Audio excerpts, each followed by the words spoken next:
태양은 동쪽에서 떠오르며 중천에 이르렀다가 서쪽으로 진다. 태양에 가까운 곳이란 어디일까? 물리적으로 태양과 가장 가까운 거리. 그딴 건 없었다.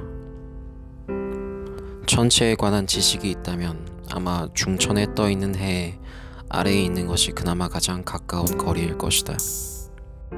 그러나 그게 틀린 답일까? 혹은 과연 맞는 답일까? 남자는 중천에 해가 떠있던 지점을 떠올렸다. 그 지점은 남자가 곧바로 길을 잃기 시작한 즈음이었다. 남자는 덜컥 길을 멈추었다. 웃기지도 않은 수수께끼가 말 그대로의 내용이고 천문학에 관한 지식을 바탕으로 한 것이라면 남자가 가야 할 곳은 처음에 그 자리였다. 남자는 멈춰서서 잠깐 고민을 했다. 앞으로 갈 것인가?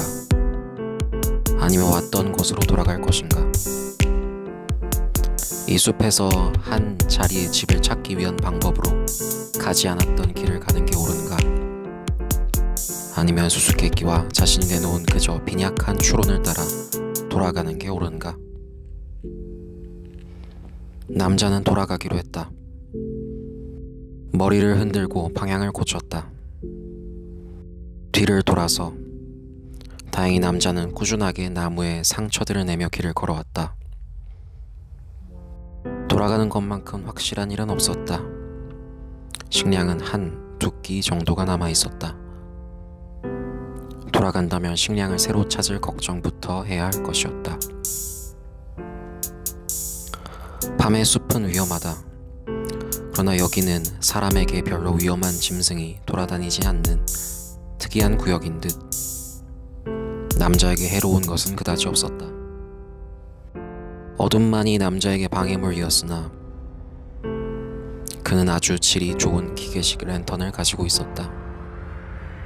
튼튼한 강화 유리로 보호받는 화학물로 발광하는 랜턴은 수명도 길었다. 내용물만 갈아주면 거의 반영구적으로 숲 안에서 쓸 수 있었다. 막대한 선수급이 없었다면 구하지 못했을 물건이었다. 랜턴의 불빛은 짐승들을 모을 수도 있었고 도망치게 할 수도 있었다.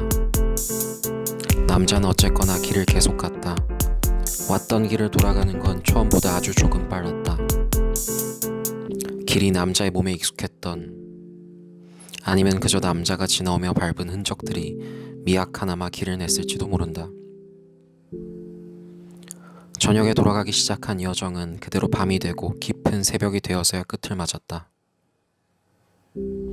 남자는 짙은 어두움, 푸르스름한 새벽녘에 처음에 도달했던 그 자리에 섰다.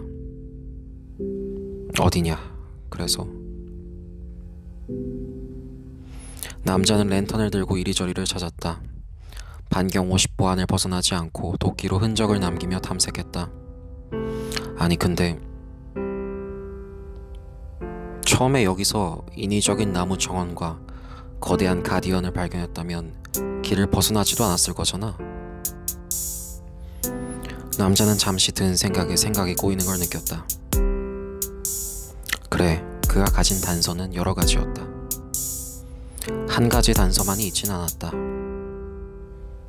다른 단서의 흔적들이 보였으면 애초에 길을 벗어나지도 않았겠지. 남자는 입에서 자연스럽게 욕이 나오는 것을 잠시 멈췄다. 문제 해결에 도움이 되지 않았다. 더군다나 힘도 별로 안 났다. 일단 멈추었다. 탄력감이 몸을 감쌌다. 남자의 체력으로도 쉬지 않고 숲속의 강행군을 해댄 것은 지칠 만한 일이었다. 잠시라도 어디 그루터기에라도 앉든 쉬고 잠잘 곳을 찾아야 했다. 물이라도 한 모금 마셔야지. 남자는 수통을 열어 목을 죽였다. 한 나무 그루터기에 기대어 앉아 피곤하고 절망감에 휩싸인 눈으로 전방을 주시했다. 쿵. 남자는 등에 닿는 부분이 갑자기 사라지는 것을 느꼈다.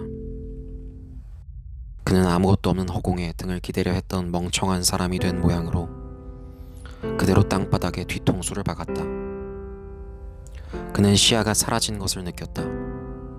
그리고 그의 몸이 한 번 더 반회전했다. 그러니까 땅바닥조차 남자의 몸을 지탱하지 못하고 한 번 더 돈 것이다. 남자는 논리적으로 보았을 때 땅바닥의 표면에 거꾸로 누워 있었다. 이게 뭐야? 남자의 시야가 밝아졌다. 어두운 시야는 사라지고 위치적으로 보여야 할 흙 속은 아니었다. 남자는 멀쩡한 땅 위에 누워 있었다. 그가 등을 기대렸다 넘어진 그 자세로 이상한 장소에 있었다. 어린 시절 동화 속 소녀라도 된 기분이로군.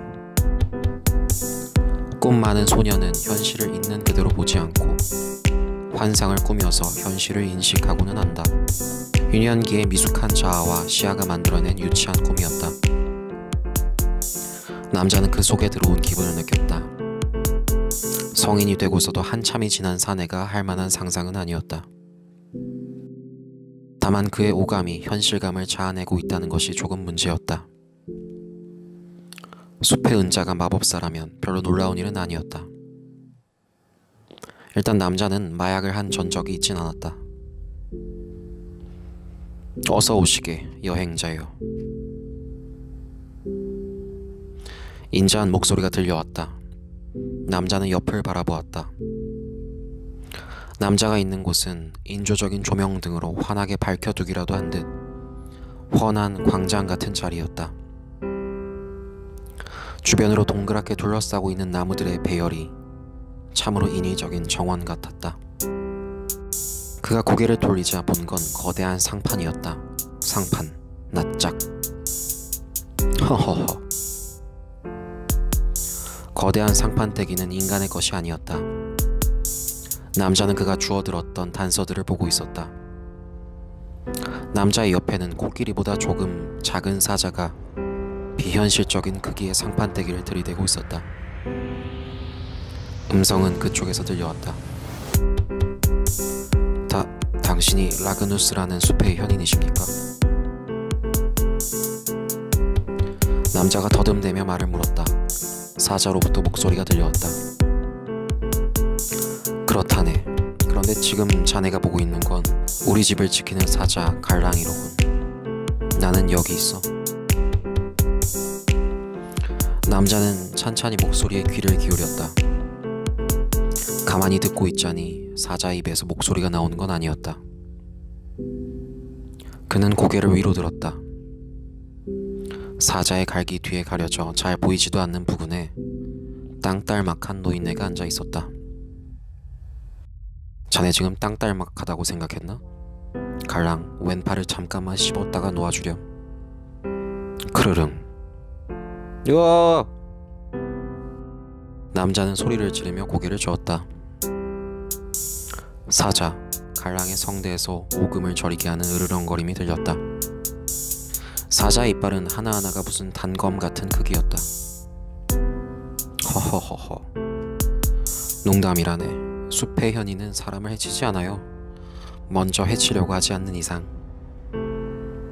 약간 정신이 오락가락하는 노인네였다. 남자는 그렇게 생각이 들자마자 스스로의 머리를 세게 쳤다.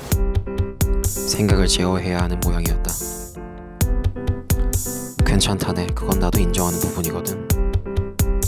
보통 객관적으로 눈에 보이는 땅딸막함을 인정하고 정신적인 혈압을 부인하지 않나?